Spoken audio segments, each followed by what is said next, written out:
Hi, welcome to this webinar. It's on the Philadelphia Athletics, a group of amazing men led by their manager, Connie Mack, who brought baseball and spring training to Fort Myers.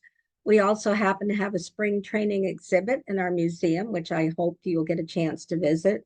And right now you're seeing me in front of Shibe Park, which was later become in the mid-50s Connie Mack Stadium. Shibe being Connie Mack's partner, and Connie Mack had his office up in this area, right here up in the turret, I guess you would call it. But let's get started with their story about their background a little bit and then how they come here to Fort Myers. So I'm going to share my screen with you and get started. The Philadelphia Athletics, Connie Mack, and Fort Myers. And this just isn't baseball history. This is Florida history, Lee County history, Fort Myers history, and in my opinion, United States history. And there's Connie Mack with one of his winning teams, one of the teams that was here in Fort Myers.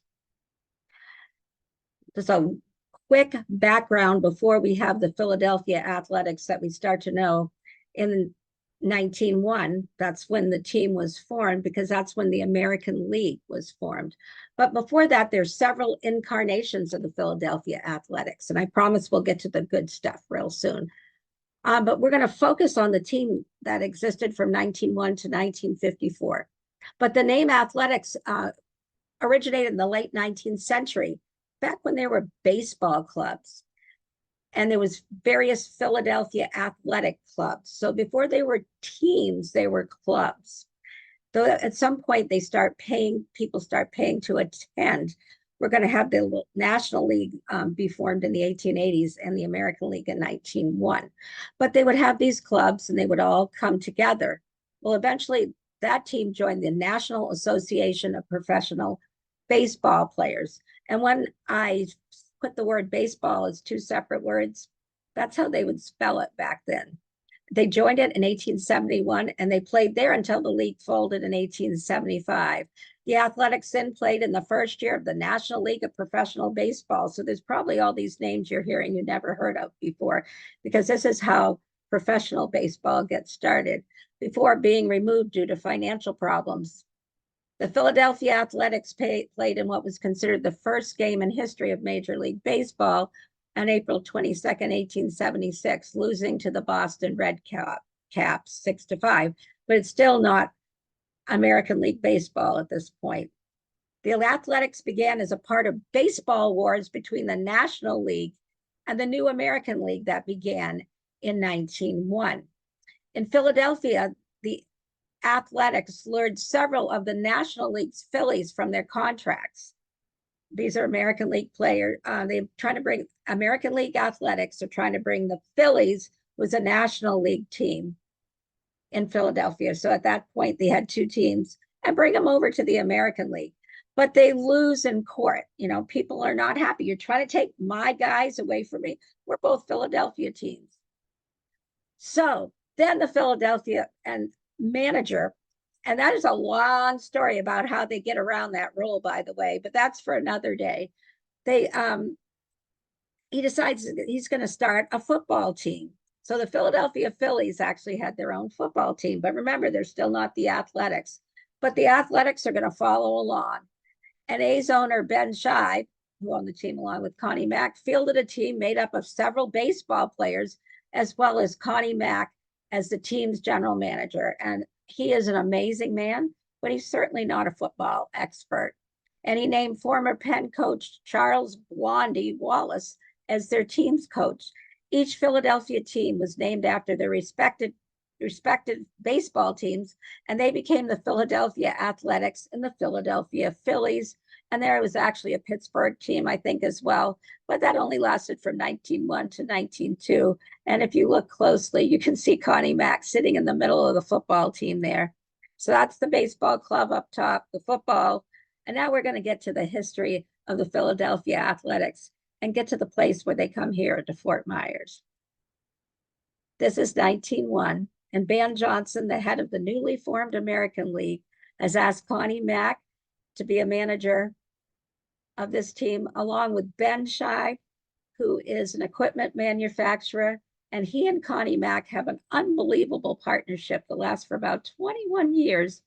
And there's a couple of silent partners, some sports writers who really don't have a lot to say because they turn over their interest to Connie Mack to vote what was happening on the team. But at that time, Connie Mack is the treasurer and part owner, and Ben Shibe has more of a financial interest at that point in the team, but they work well together.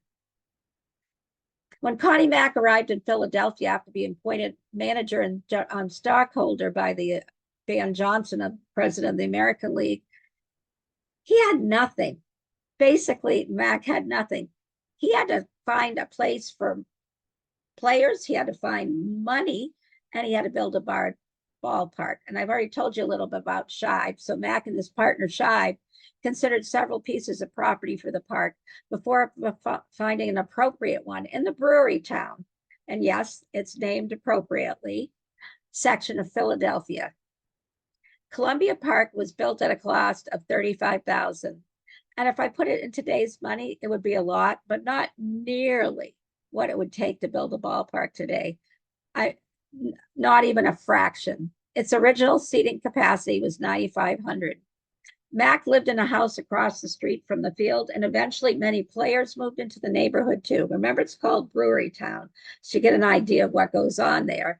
And during their time at Columbia Park, the Athletics won 2 American League pennants and finished second twice. And this is a brand spanking new team. And do you see Connie Mack there? That's him in the middle. The first was in 1902 when the A's, and when I put an A apostrophe, capital A apostrophe, that was their abbreviation. It is on their jerseys and everything else. And yes, I know that doesn't show possession of an object or anything, but that was what their nickname was. So we're going to go with that. And they posted an 83-53 record and was 5 games ahead of the St. Louis Browns. So they win the American League pennant. But why don't they win the World Series? Well, here it is. There's one problem. The National League refuses to recognize the American League. Those upstarts, they don't want them around at that point. So there's no World Series that year. But they did win the pennant. So that's the most they could win that year. But guess what? In 1905, a World Series was held at Columbia Park, with the Athletics losing to the Giants in 4 games. The small wooden stadium did not hold enough people to suit Mack and Shibe. And think about the problems with wood. It can go up in flames pretty quickly. Often, as the park did not hold enough people, the gates had to be shut, leaving thousands of fans outside. The Athletics left Columbia Park after the 1908 season, moving to the newly built Shibe Park, and that is where they will play the rest of their career. So they win a pennant in 1902. They won none in 1905. No World Series in 2, but in 5, they go to the World Series, but they lose to the Giants. And that was the New York Giants at the time. Oh, don't you love this colorized baseball card from 1910 of Connie Mack? American League President Ben Johnson had asked him to establish the team. So he's a treasurer, he's part owner. And Ben Shibe is equipment manufacturer, as I already mentioned. So Shibe bought 50% of the team, and Mack had 20% go to sports writers, but he held the voting power. So even though on paper, I guess I should say, it looks like that Shibe held more, really, Mack did. But they had equal power ultimately, and they never disagreed on anything. When Mack wanted to buy out the 2 sports writers' shares in 1912, guess who lends him the money? Ben Shibe. And instead of letting his sons buy those shares and give them the 75% of the stock, and Mack just 25, and that came from an article on Ben Shibe from Society for American Baseball Research. He lets Mack buy them. And Shibe will remain president for 21 years until he dies in 1922. So they had a beautiful established relationship, but they're never super wealthy team. Connie Mack was not a millionaire, though they were as an established a team with the National League Phillies, and they had been there much longer. They had their own park at the time. The American League Athletics caught on quickly with Philadelphia fans. In its second year, as I mentioned, they won the American League pennant. Do you know what a big deal that is? There are teams that still have not done that, and certainly teams that have not won the World Series. So this, I thought I'd highlight a few of the players. Now, this gentleman, Connie Mack, is considered to have two dynasties from roughly 1910 to 1914, and then again in 29, 30, and 31. But this is a little pre-dynasty because remember, he is doing well all the way into their second year. They're already doing well. So I thought I'd talk about somebody from those first years before he develops his first dynasty. This man is named George Edward Waddell. And these are, when you see a Hall of Fame picture, these are ones that I took when I was there. I run around looking for as many people that have a mention of the Philadelphia Athletics on the plaque from the National Baseball Hall of Fame. His nickname was Rube, but that wasn't exactly a compliment, kind of like a, let's word it politely, saying he was kind of like a country bumpkin, maybe a little bit taken in, a little bit into fun or gambling. There's all kinds of potential meanings depending on which one you look at. So let me tell you a little bit about him. He's with the Louisville Colonels, which is a team that doesn't exist anymore, than the Pirates, who you know, that's a National League team. The Chicago Orphans, that must have been one of those teams that came and went very quickly. And then he's with the Athletics for 6 seasons, and then the St. Louis Browns for 3. That's not a super long career. Rube had 4 consecutive 20-win seasons in 1902 and led the American League in strikeouts from 1902 to 1907. In 1902, Waddell became the first pitcher in American League history to strike out the side on 9 pitches. Can you imagine? And it said on his plaque, he's a colorful left-handed pitcher who was in both leagues, but who gained fame as a member of the Philadelphia American League team, won more than 20 games in the first 4 seasons with that club, and compiled more than 200 victories during Major League career, was noted for his strikeout achievements. And here it says, quote from Connie Mack, he had more stuff than any pitcher I ever saw. Let me tell you a little bit about Rube. He was a little childlike in some ways. And he also occasionally, maybe more than occasionally, liked to drink. He had unpredictable behavior. He's kind of they called him a big, fresh kid. He once performed as an alligator wrestler. He even played briefly semi-pro football. Newspapers during that time would refer to him as eccentric. He battles alcoholism. He has battles with his managers. And eventually, he is released from baseball entirely. After the 1907 season, because he was a lot of work, his contract was sold to the St. Louis Browns, which today I believe are the Baltimore Orioles. But for a couple of years, even the owner of the Browns hired him as a hunter in the offseason to keep him out of trouble. But he has, if I went through all his stats, he had an amazing amount of accomplishments. But I read stories, I don't know how true they are. They claim to be true, that he would be so distracted. If a fire truck went by, he might follow it. If a dog came up, he'd be distracted by that. But I do think he had a disease called alcoholism, and then he contracts tuberculosis. He dies at the age of 37. And I can't spend this much time on each person, but I don't think anybody really knows who he is. And you see when his career was. And so it must have been the equivalent of what they called a Veterans Committee or something today, because he's voted in 1946, to the Hall of Fame. I mean, this is the site of Columbia Ballpark, a map of what it used to look like. and it was in Brewery Town. It took up a city block, and it was their ballpark from 1901 to 1908. It was made of wood, except for a small part of the main entrance, which was brick. It was the smallest park at the time with a capacity, I told you, of 9,500. They expanded in 1905 to 13,600.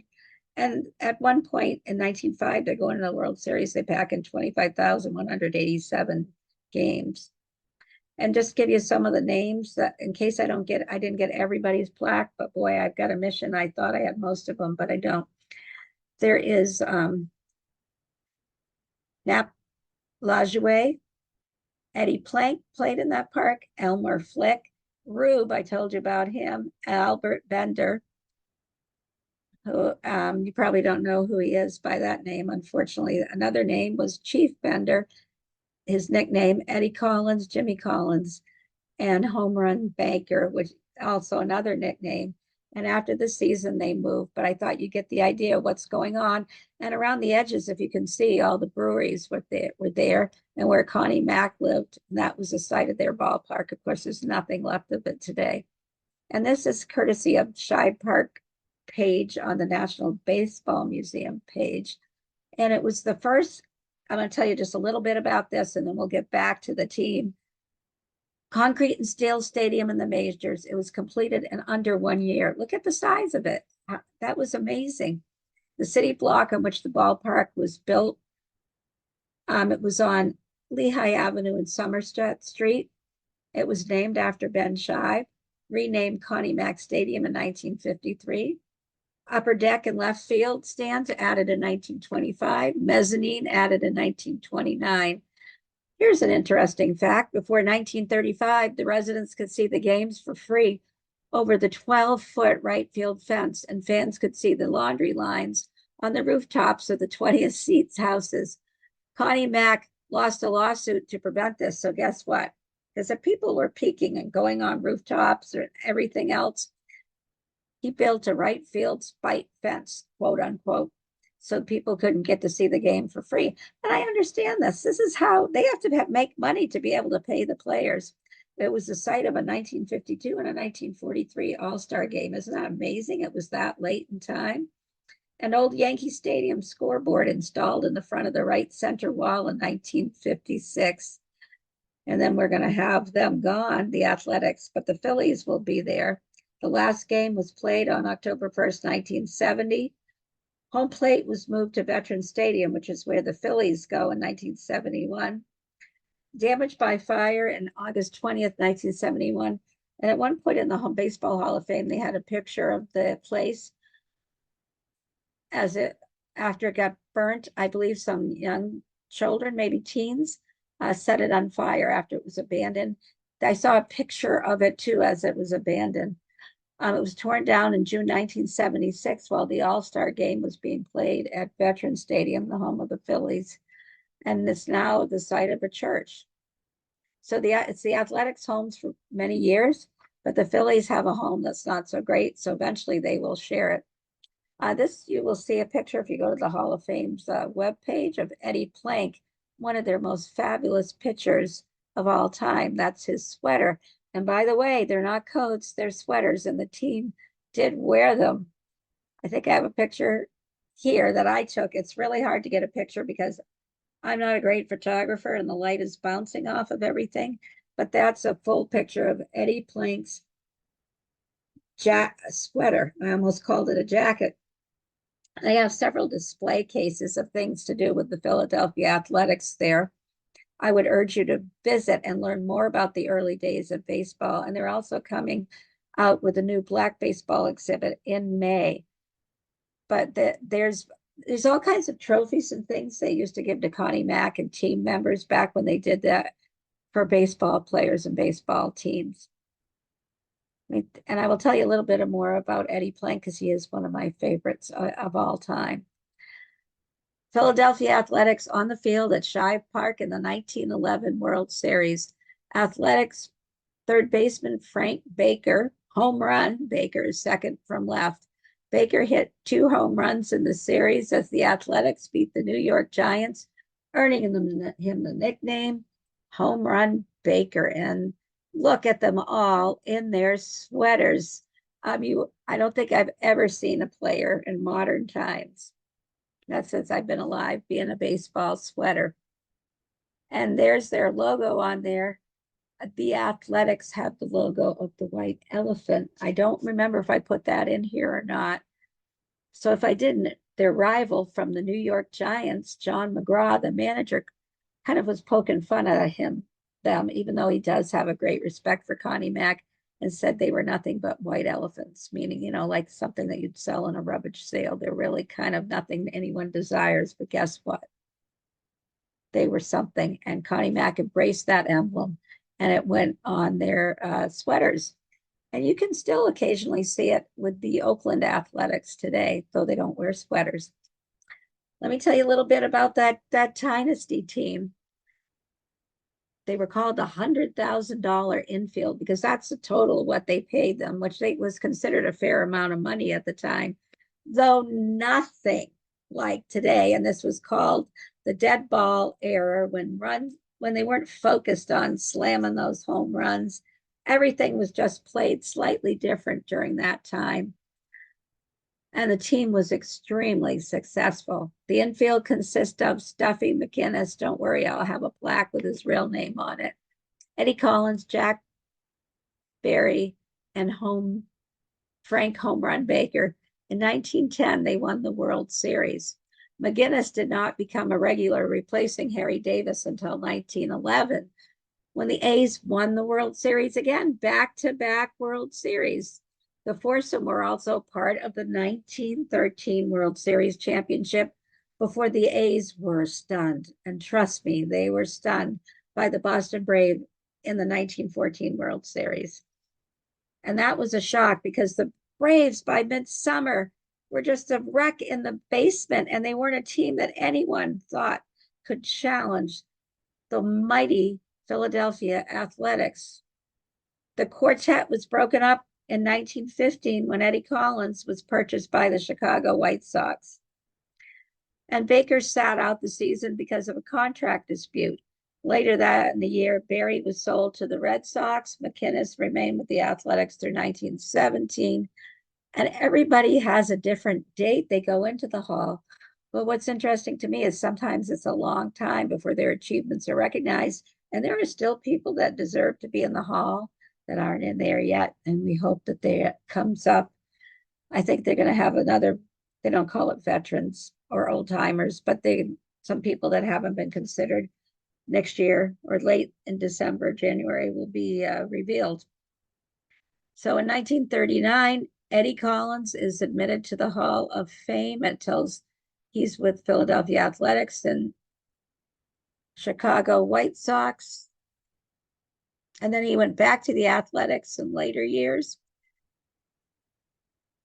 And he also coaches. And he's famed as a batsman, runner, and second baseman, and also the field captain. He batted and during major league career, second only to Ty Cobb in modern base stealing. Made 3,313 hits in 2,826 games. So he leaves and goes to the White Sox. He comes back to the Athletics. He actually is here in Fort Myers, did some playing, but more as a coach as well. So what happens in 1914? I'll tell you in a second. So here we have two people that were great players, but they are not in the Baseball Hall of Fame, so I couldn't take a picture of their plaque. On the left, we have John Stuffy McInnis, and he's called Stuffy because they said he had the stuff. And you can see their hats back then. And some of these players, when you look, they get to choose. Sometimes originally the Hall of Fame chose. So some of them, they just have their hat on. So they say they went in with no team logo, so they don't accredit it to any team. But sometimes I think it looks pretty darn close to the Athletics. Sometimes they choose themselves to go in with another team, or somebody else, the Hall picks them with another team. I think we have Jim Leland from the Detroit Tigers as a manager going in with a cap with no alliance or like recognizable things because he was with 4 different teams, I believe, and didn't want to have to choose. So anyways, back to this. And as I said, they don't have a plaque in the Hall of Fame, but he was a player with the Athletics from 1909 to 1917. He goes on to be with the Red Sox, the Braves, the Pirates, and the Phillies. And he actually manages the Phillies 1927. Excuse me. And he is a four-time World Series champion, twice with the Athletics in 11 and 13. In 18, he is with the world champion Boston Red Sox. And in 1925, he wins the World Series with the Pittsburgh Pirates. And here's a very young looking Jack Berry. He's with the Athletics from 1908 to 1915. And he's called up as a yeoman in the Naval Reserve. And he played for one whole year. He was there in the military. After he finishes his career with the Athletics, he goes to the Red Sox for 5 years, and then he's a manager one of those years, player manager. They used to do that a lot more. He enlisted in Naval Reserve. He served about 1918, not 2000, in the military. He becomes the head coach at Holy Cross in 1921 and was in that position for 40 years. And in 2007, until his death, he's finally inducted into the National College Baseball Hall of Fame. And there's Charles Albert Bender, and he was called chief. They said it was acceptable because of he was a Chippewa Native American Indian. So that is typically what he would have been called during that time. So that's in parentheses there, but his real name is Charles Albert Bender. He's a Chippewa Indian. Says on the plaque, won over 200 games, pitched for Athletics in 1905 to 1910, and then 1911 to 1915, and the 1914 World Series winner. Victory in 1905, the first pitch in World Series to win 6 games. In 1911, to pitch 3 complete games, pitched no hit game against Cleveland in 1910, and the highest American League percentage in 1910 to 1911 and 1914. And they're kind of hard to read. I'm not the best photographer, but you can see another person that was a member of the Philadelphia Athletics. And now we're into the first dynasty that's in the Hall of Fame. And here's the last one I'm going to go through here is Eddie Plank, one of the greatest left-handed pitchers of all time, pitched for a minor league team, leaving Gettysburg College. And actually, he is affiliated with the team, but he was never attended Gettysburg College, but he was on their team to play there. And he goes to the Athletics. He doesn't make a stop in between. He's with that team. He had been with the high school team. And then he is with the Athletics for many, many years until he has a brief stint with St. Louis for a couple of years and the St. Louis American League in 1916 to 1917, one of few pitchers to win more than 300 games in big leagues. 8 of 17 seasons, won 20 or more games. He's known as Gettysburg Eddie. And he never pitched for a minor league team. He just goes right from that college team into the Athletics. Wow. And he was with the team when they won several World Series. So that he didn't always do the best in the World Series, but he always helped get his team there. Why is he called Gettysburg Eddie? Because he's from Gettysburg. He represents Gettysburg College.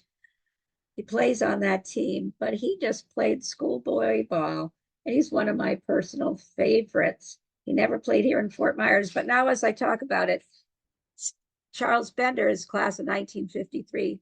Plank is 46, so you can see they didn't get in right away. Now look at their hats. To me, that looks like the hat the Athletics wore, but there's no logo on it.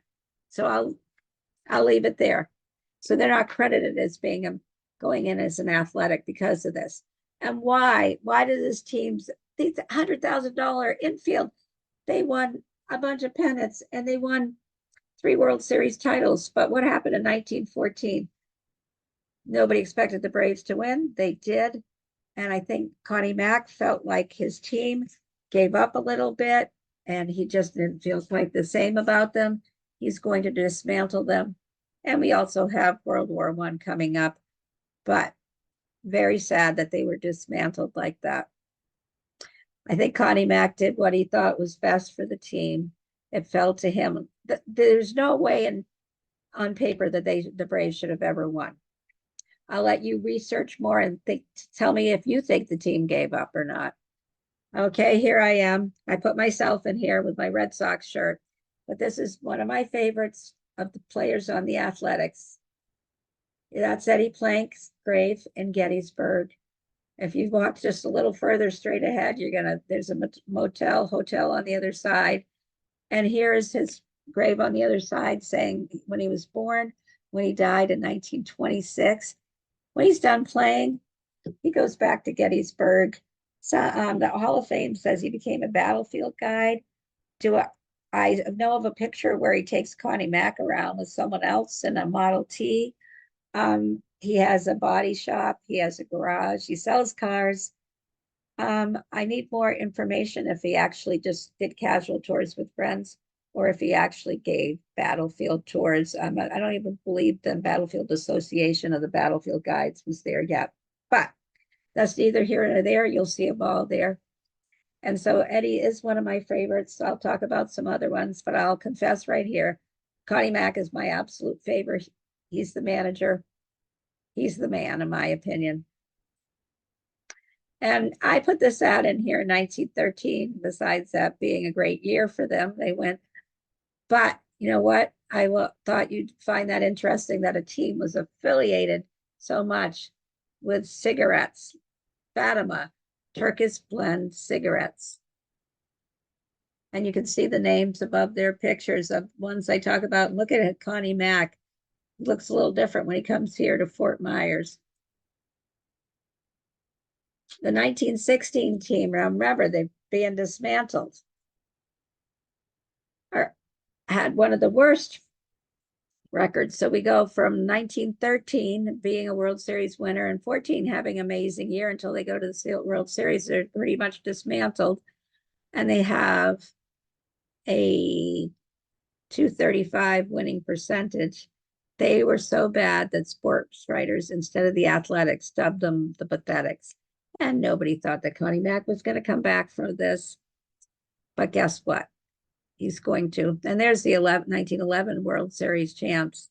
He had won 6 World American League pennants and 3 World Series title in the first 14 years of the team, which I think is amazing. He had financial difficulties. There's a recession. There's the loss where he felt like his team gave up on him in the World Series.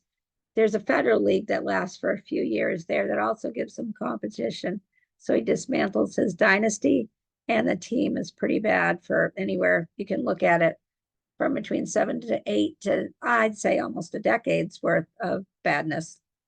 But it's not going to last. What happens? Well, I got to give you a little background about here in Fort Myers here.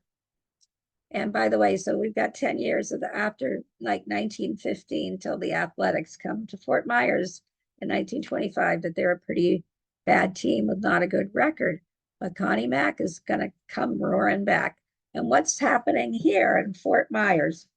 Well, on Palm Beach Boulevard, what we say a little over 3 miles today, Dr. Marshall Terry and Tootie McGregor Terry planned to turn a cow pasture into a country club. Tootie McGregor was Thomas Edison's neighbor. She lost her husband. She lost her son. She did all kinds of wonderful things for Fort Myers. I've talked about her before. Unfortunately, she dies too soon. But they are going to start this country club. But guess what? It's just not going to work out. Back then, it was a big hike to get down there to Palm Beach Boulevard, probably over an hour. But now we could zip down there in 10, 15 minutes. And guess what? So they're going to make this clubhouse. They're going to start to have grounds for golf. Nothing is going right. So the clubhouse, they're going to donate in 1919. By then, Tootie had died, but the clubhouse is using as a clubhouse for the county fair because they're going to hold it out on that land where the country club was. And by the way, the country club, it's down here on McGregor Boulevard, much closer to downtown, and that one took off. And then by 1921, Dr. Marshall Terry names it, donates it. His wife Tootie is gone, but it's named Terry Park, which is also known as Lee County Fairgrounds. But we're thankful to both of them for making a place that is ultimately going to be converted to a ballpark. But then it was the Lee County Fairgrounds. What happens next? There's a man named Richard Q. Richards. He ran the Royal Palm Pharmacy in downtown Fort Myers, that we call it today. But he thought, even though we've got Thomas Edison here and people come here because he's a snowbird, but remember, he comes here in 1886 and 1887, and then he doesn't come back for a long time. And then he will come back in the winters. But even though he's back and people come here kind of for him, Richard Richards thought there's so much more if we had a baseball team to come here. It's the perfect climate. Why not have games in Florida? And so he contacts all the teams at the time. And he even went up to Philadelphia to talk to Connie Mack. And Connie Mack said, no, he was pretty happy where he was in Montgomery, Alabama. But he really wasn't. He really wasn't happy. There was nobody to play against. So he's visited Connie Mack. He's written to him. And guess what happens? January of 1924, he's in his pharmacy. And guess who shows up? Connie Mack walks in. He takes him out and shows him where the fairgrounds, there's a racetrack out there where there's things for fairs. At one point, by the way, later on during the practice session, the practice field, there's an elephant out there for the fair. So it's not really developed. It doesn't look anything like a baseball park. But guess what? Connie Mack loves it. And Richard Richards has persuaded him to come there. They left Montgomery, Alabama behind. And they get a baseball field and a 1,500-seat grandstand built in Terry Park. Boy, was it rough that first year. It really wasn't finished. But Connie Mack is happy. There were 5 sports writers on that train. Richard thinks that this will be great publicity for Fort Myers. It's going to put Fort Myers on the map. People are going to start coming here. It will get more developed. So there's a couple of things here. We've got the homes of Thomas Edison and ultimately Henry Ford. We've got spring training starting here, and we have a warm climate, right? And we have beautiful beaches. But we have a team that's going to come and start that tradition of spring training. So in addition to the Terrys, remember Richard Q. Richards if you like baseball, because he did so much. In fact, the Athletics have their headquarters in his little Royal Palm Pharmacy, and we have their counter in our baseball exhibit in the museum. So there, I'm going to tell you I'm cheating here. I think this is the team from 1932, but it's out in Terry Park. What happens here as well, that you probably all have heard this part, so I'll try not, but I want you to know that we're pretty darn, in my opinion, important in spring training baseball world. This is Edison at bat. He visited, goes out to Terry Park. I'll give you the Reader's Digest version here. But Connie Mack is there. Edison tells him he can't hear. He's deaf as an adder, which is a snake. Snakes don't have ears. Edison had a hearing loss. But he asked if he'd like to hit a few. So Kid Gleason, one of the coaches, pitches. Connie Mack, he's the backstop there. He's actually the catcher. He had been a catcher in his career, and he catches behind the plate. And Edison swings, and he misses the first pitch. The second one, he hits. So far, we got a 500 batting average. And by the way, every time he goes out to the ballpark, people come there. He goes back in 1927. Guess what? The Athletics have acquired Ty Cobb, the famous Detroit Tigers player. In fact, he is very respectful and very much admires Thomas Edison. And so he asked him if he'd like to hit a few. And again, we've got Mack catching, and we've got Cobb. And he's not anywhere near the pitcher's mound, maybe halfway off of it. But he lobs one gently to Edison. And guess what? Edison makes contact, and he hits it. Hits Ty Cobb in the shoulder, knocking him down. Now, he's one of the greatest hitters of all times. And guess what? This is what Edison says. I think you can hit like that when you're in the 80s. Edison didn't suffer from a lack of confidence. And Ty Cobb said, I sure hope so. There's a picture of Edison, Mack, and Cobb, and they're all kind of looking in different directions. I should have put that one in here. But I put this picture because we used to have an exhibit called Edison After 40, and that was around. That was in it. It was the first and only picture I'd seen of Edison and Connie Mack. And it intrigued me. And I began presentations on Edison and baseball, Edison and Mack, and the athletics. And it went from there. And then it just intrigued me about the athletics. Of course, I knew who they were and Connie Mack was, but this like changed my baseball appreciation. In 1927, that team comes out the Seminole Lodge, and they get punch and cookies and get to have alligator stories, and their families all came out and they're on the porch of Seminole Lodge. 1931, Edison goes to a spring training game. It made the papers. He's in a box seat, they were pretty simple looking back then. And they're playing the Boston Braves. You remember the team that stunned them in 1914. But guess what? The game comes to a stop because Edison arrives late, something you should never do at a ball game, by the way. Get there on time, get your money's worth. And the game stops because they stopped to give Edison a standing ovation. I've never read about that happening in another spring training game. Those spring training games are a little more casual. And there they are. There's the baseball team. They're all dressed up in their suits. There's Edison. Even though Ben Scheib had passed, I think that possibly could be Mrs. Scheib there. And that picture you can find a lot.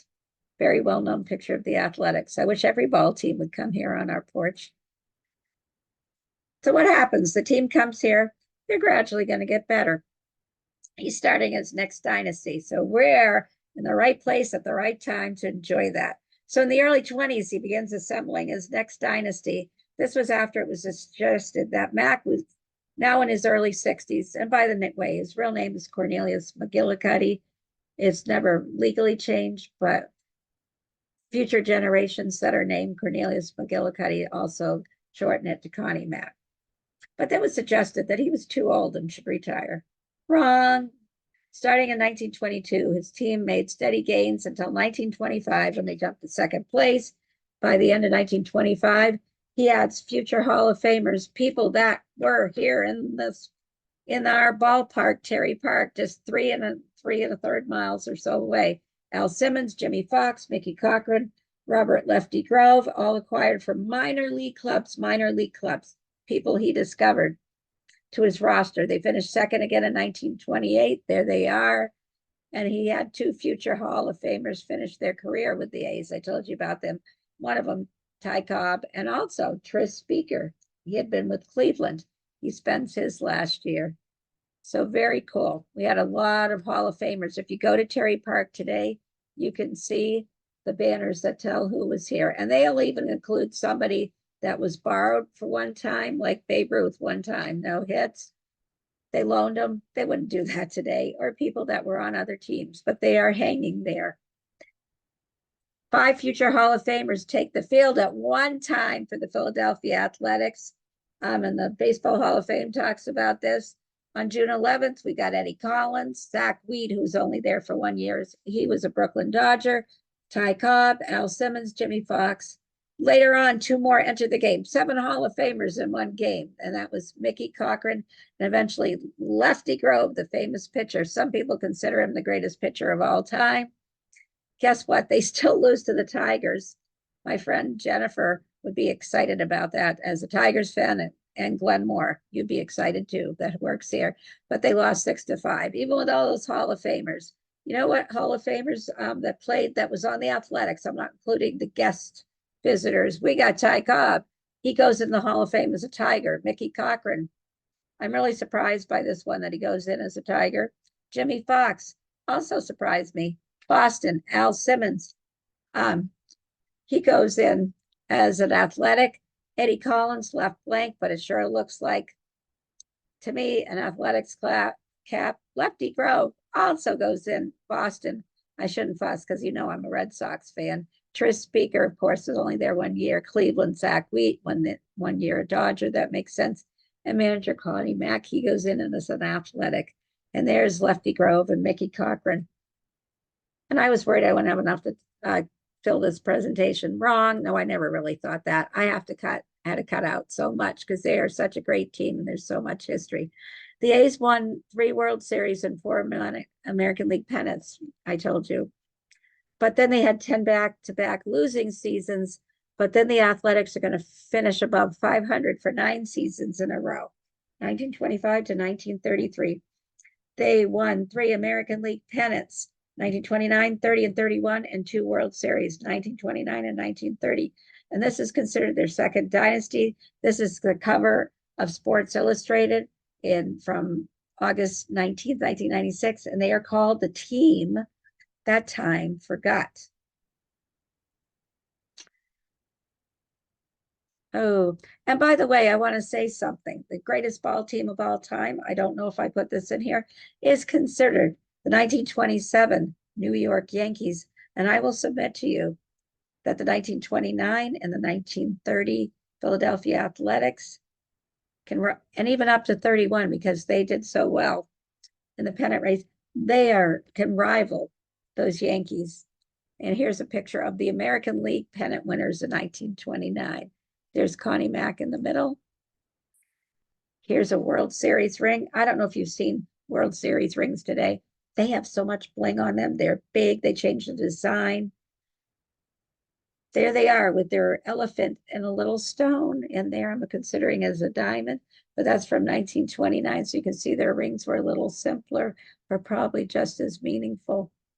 And then I'm just going to show you some of their Hall of Famers. Wheat, I told you about. He's a Dodger. He played for the Athletics at 27. He doesn't go in the Hall of Fame till 1959. Ty Cobb, I could talk about him forever. There's so much to say. Great hitter, controversial player. Do some reading. There's more than one book on him. Interesting man. Yeah. Discover him and see what you think and what you learn about him. But he's added in the class of 1936. He played for the Athletics in 1927 and 1928. He's going to go off to war. One of the greatest hitters I mentioned of all time. He goes in as the class of 1936. And those ones from 36, they are not inducted. 36, 37, 38 aren't put in the hall until 1939. Those classes all at once.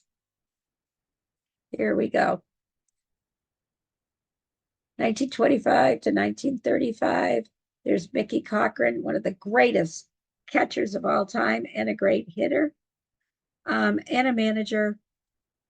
I can't go into it all, but you got to see that he went in, even though he was an athletic from 25 to 33. He plays with Detroit from 34 to 37. And he goes in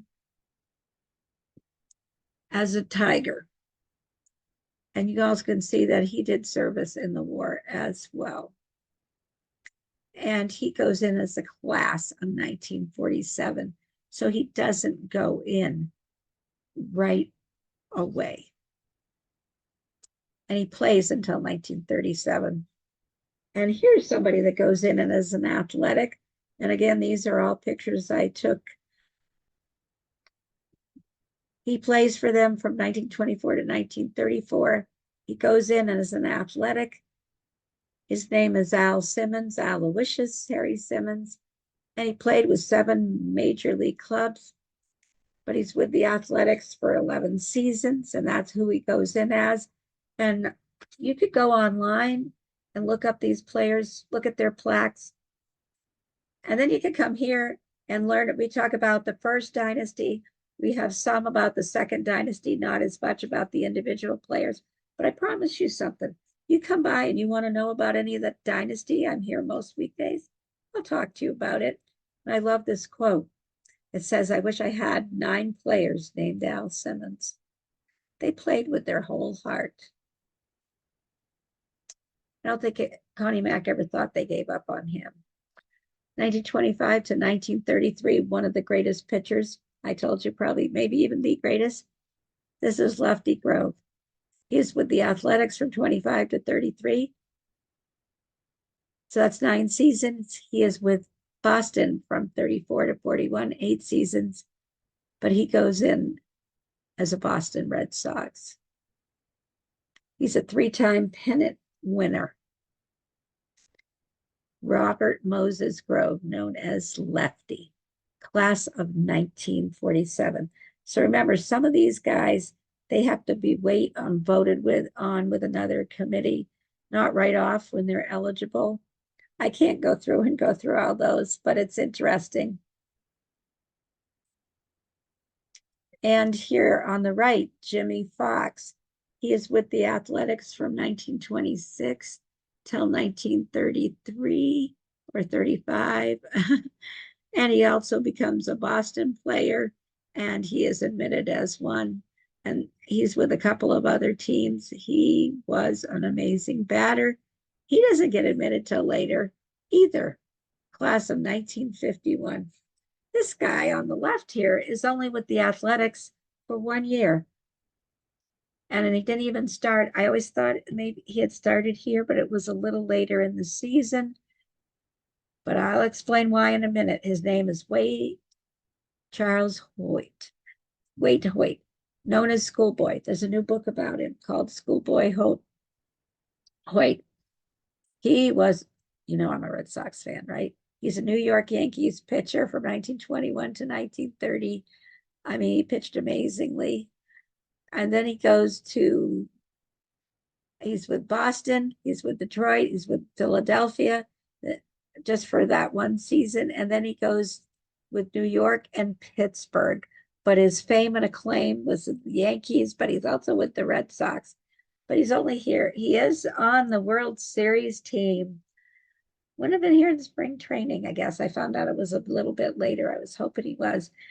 But when I started here, there's a man named James Nickham. Jim Nickham was here for 30-something years, did tours, talked about botanicals. He could even repair phonographs.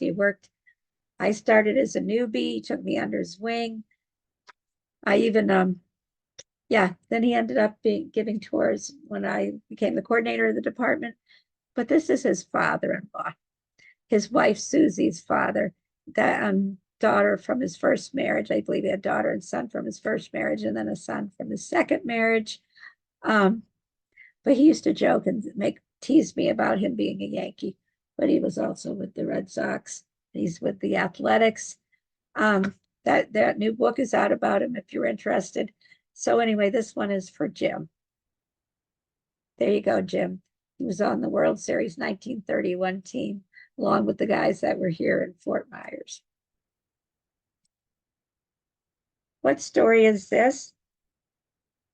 Let me tell you about this guy. Howard Emke started game 1 of the 1929 World Series. Guess what? Everybody thought that was nutty. You're not going to start Lefty Grove? He hadn't played for quite some time, and he was a player that was considered at the end of his career. He got injuries. He hadn't played for the month of September. And supposedly there's a little agreement between him and Mack that he's going to pitch in the first game if they went to the World Series. On paper, it made no sense. There's his glove. It's not on display that I remember, but they do have a picture on it in the Baseball Hall of Fame. And guess what happens? Everybody's chatting. You ask anybody if they have a problem with it, Connie Mack, when this happens. And guess what? He does. He strikes out 13 and he defeats the Chicago Cubs. And that's his last major league victory. And nobody thought that could happen. And wow, was Connie Mack amazing putting him in that game. So he went out on the highest of highs. And I just put a picture of him. He never won another game. He retired. It's his last major league victory. They go on in 29 to win the World Series over the Chicago Cubs, 4-1. There's the program from Wrigley Field.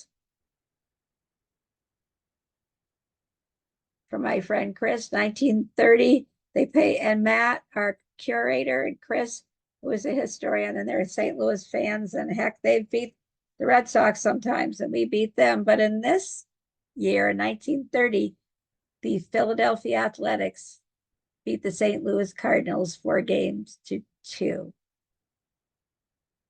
And there you can see the official scorecard. So there, that's for you, Matt and Chris, in the nicest possible way. A fun rivalry.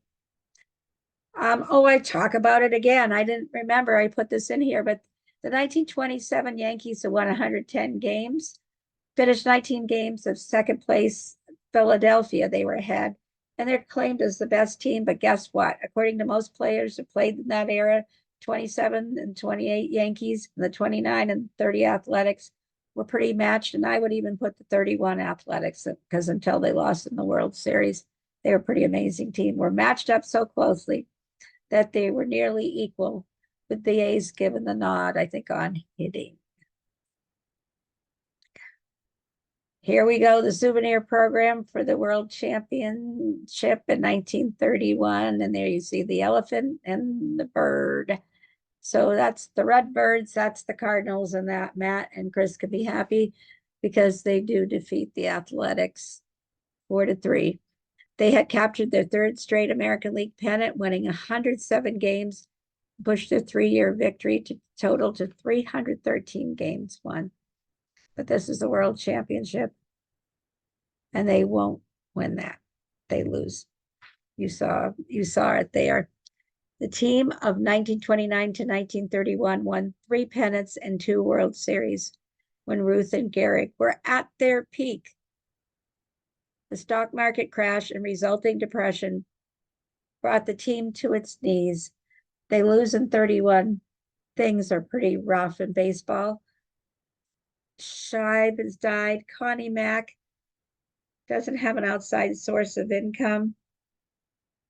It brings the team to its knees. He's got to sell people off because of economic need. I mean, they had some hard times too because of World War I earlier, but he also felt his team perhaps had given up on him. He just does not have money.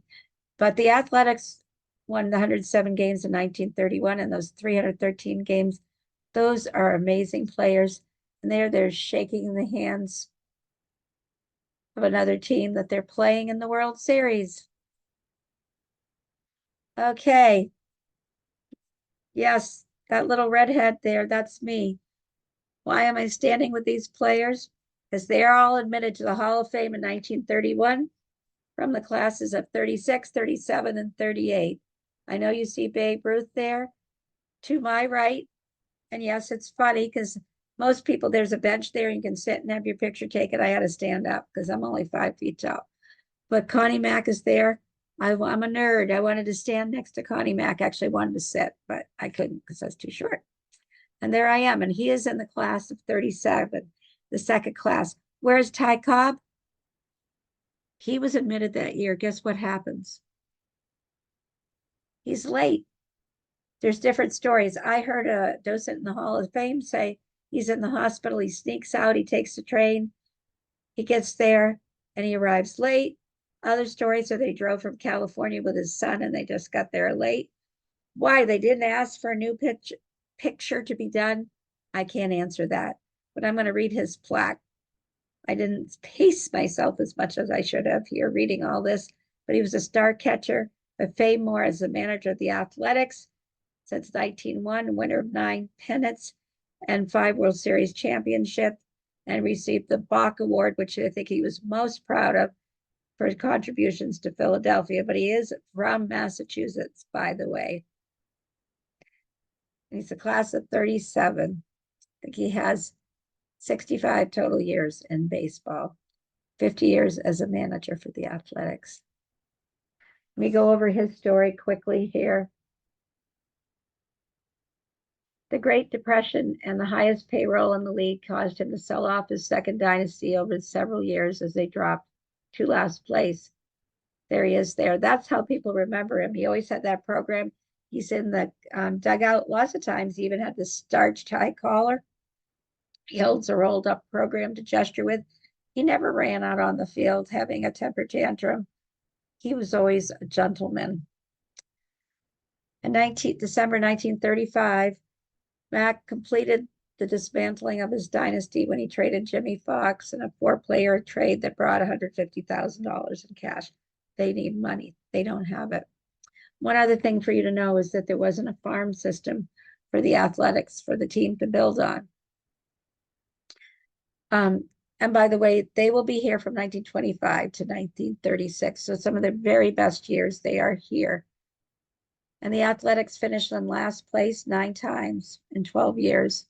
By the late 1930s, Tom and John Shibe, who had also partnered with Mack after their father's death, had died, and Mack purchased those shares from his estate. They gave the Mack family the majority ownership. But let me tell you what happens here. There is some disagreement in the family with his 2 older sons, Roy and Earl, and his younger son from his second marriage. His first wife had died, Connie Mack II, who I believe actually had at one point raised enough money to buy the team. But Roy and Earl are going to do some things that make it very difficult. Whether or not they make it difficult for the team to continue in Philadelphia. Connie Mack is going to retire on October 18th, 1950 at the age of 87. Connie Mack retires. He says, I'm not quitting because I'm getting old. I'm quitting because people want me to. And let me tell you some things. I think he is perhaps one of the greatest, if not the greatest, baseball manager that ever existed. At times, people believed he was getting kind of forgetful as he got older. Sometimes he would fall asleep, and his coaches would have to help him. But he has 3 winning seasons between 47 and 49. There's a little resurgence, but at the end of the day, they weren't still a competitive team. They promote Jimmy Dykes, who'd been a coach since 49, to assistant manager for the season. He becomes the main operator in the dugout after 1950 when he steps down, but he's Mack's assistant manager. And at the same time, Mickey Cochran, one of his former players, is named the general manager, and he will throw out the ceremonial first pitch in the All-Star game. And his sons sell off the concessions. Eventually, Connie Mack II will come down here to Fort Myers. They help in the development of Fort Myers. They also are involved in the shrimp business. And the McGillicuddy family are also here in Fort Myers. And they will establish a tradition of being here and a tradition of family involvement here as the McGillicuddy Mack family. But they have sold things off. They're in pretty bad straits at this point. This is in Connie Mack's handwriting. The game was played at Shibe Park. It's really by this time Connie Mack Stadium, but he's calling it that. And it's from October 1st, 1950, his last game. But Roy and Earl have acquired more than 80% of the franchise stock, including shares from Connie Mack Jr. And the owners of other teams are concerned. They've taken out a mortgage with a life insurance company. They are pressured, but to do something. And it looked as though that it was going to go ahead and it was going to be sold to somebody else, because a family on its own is very difficult to continue without. There's no other teams. There's no, like the Red Sox own a soccer team. They have all kinds of interest in other sports teams, including the Penguins. But there's none of that then. But there's also some disagreement in the family. And it looks like though they're going to be able to stay in Philadelphia, but guess what? That doesn't happen. And somehow this side deal, there's fighting between Roy and Earl, even the sons from his first marriage, and this vending machine manufacturer, Johnson, persuades them to sell. Roy changes the deal that Roy and Earl are going to agree with, along with the Mack family, Connie Mack at that time. Remember, the other members of the family had settled in Fort Myers. And there's a side deal underhandedly done.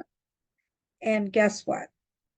They're not staying in Philadelphia, even though it wouldn't have been with Connie Mack. He was happy they'd be here. There's a side deal with this guy that has the team that's going to basically become a farm team for the Yankees. And those Philadelphia Athletics are to be no more. And they are going to be moving to Kansas City.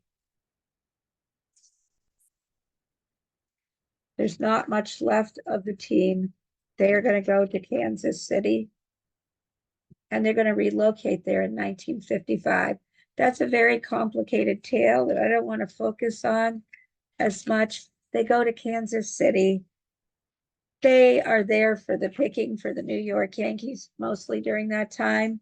Eventually, though, they will be going to Oakland, where they still are today. And yes, they will win many World Series, but unfortunately, they have fallen into a state of not being a successful team. Some people seem to love where they are. Other people do not think that that is a suitable place. They are going to be moving apparently to Las Vegas. They'll get a new ballpark, but they're going to depend on visitors, not a franchise base. But that's another story for another day. They are an amazing team. So Roy Mack is selling that agreement. I think that's actually Earl. They're going to sell them to the people that are going to keep it in Philadelphia. And then Roy's going to change his mind and he's going to sign, maybe this is a signed deal with Arnold Johnson, and the Athletics are going to Kansas City. Quick story I want to tell you about a young man named Bill that, thanks to Mary McGillicuddy from the Mack family, told me about this young man. After Connie Mack is retired, he is at the 1953 World Series where the Yankees play the Brooklyn Dodgers. His dad wakes him up early.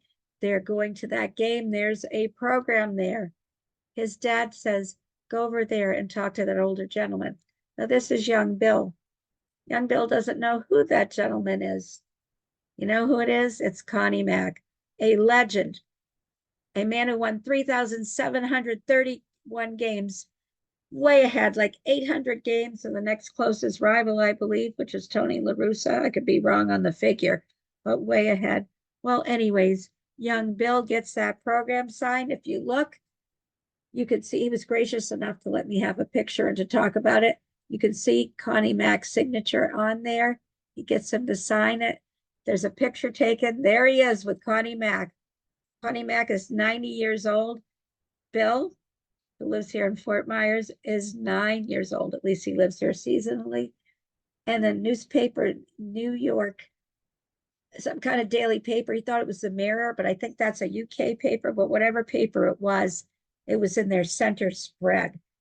And he was gracious enough to let me share that story, which I wish it was about the Athletics, but it's a great story, and I appreciate him letting me share it.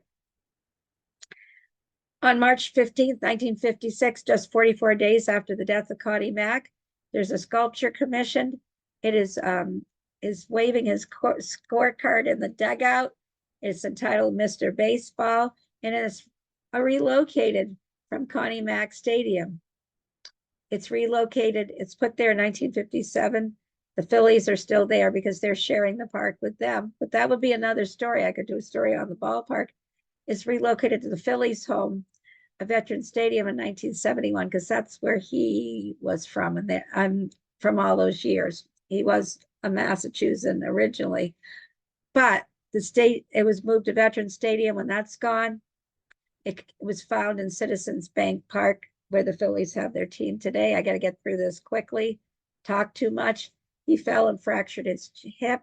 He underwent surgery, missing the World Series for the first time in ever. He required the use of a wheelchair, and he dies in his daughter's home on February 8th, 1956. Philadelphia. It's held in a church parish at the Holy Sepulchre side of Philadelphia. In addition to his family, hundreds of fans and friends, baseball executives, and players attend.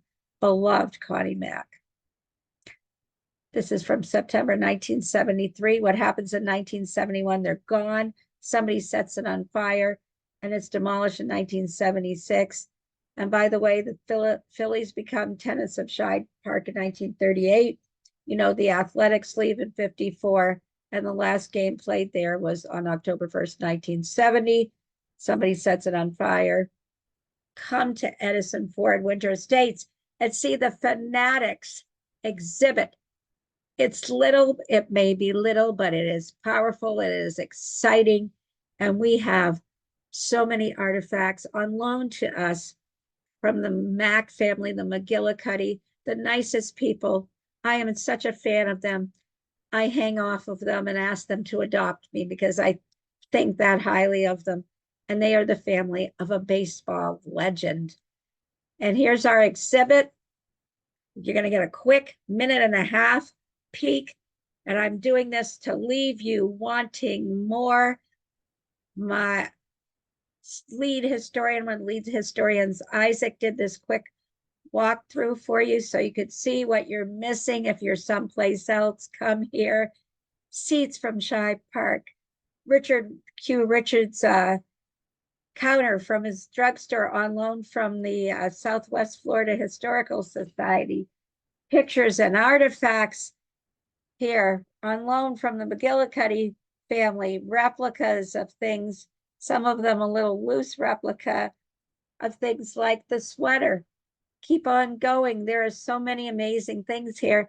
And we even have a little mini exhibit about the other teams that were here. And this is going to finish up in a second here. And then I'll see the comment. There they are, the other teams: Cleveland, Pittsburgh, Kansas City, Minnesota, Boston. It is great. Curatorial team did this. I got to do a little editing. I am so thankful for it. Please come visit it. Please, please, please. You want to come back and I'll talk baseball with you if I'm here. Oh, the story about Jim Nickum. Yeah, my man, Jim Nickum. Okay, any comments or questions other than the fact that I talk a lot? Come here and visit this. And then I'll tell you, I'm a fan of the Baseball Hall of Fame. I got to visit that many times, go to an induction. It's an amazing place. We even had the president of the Baseball Hall of Fame. We even had the great benefactor, Jay Baker of the Baker Museum, who had an exhibit about his Yankees things. And yes, I'm telling you that. As a Red Sox fan, he was here as well. We even had a grand reopening of that exhibit. So come see us, come talk baseball. My time is up. Thank you, thank you, thank you. I got a chat comment here. I've got some things here. Let me see what I got. Great info. Thank you so much. Rita, thank you. Your enthusiasm for baseball is contagious. And remember this, Edison said it was the greatest of American sports, and it is. Thank you. See you next month. Go to the calendar for April. We got 2 presentations coming up. Please join them. We've got one about Hatchet Man for Henry Ford. And we've got one by me about women in the Civil War. Join us. Thank you. See you next month. Bye.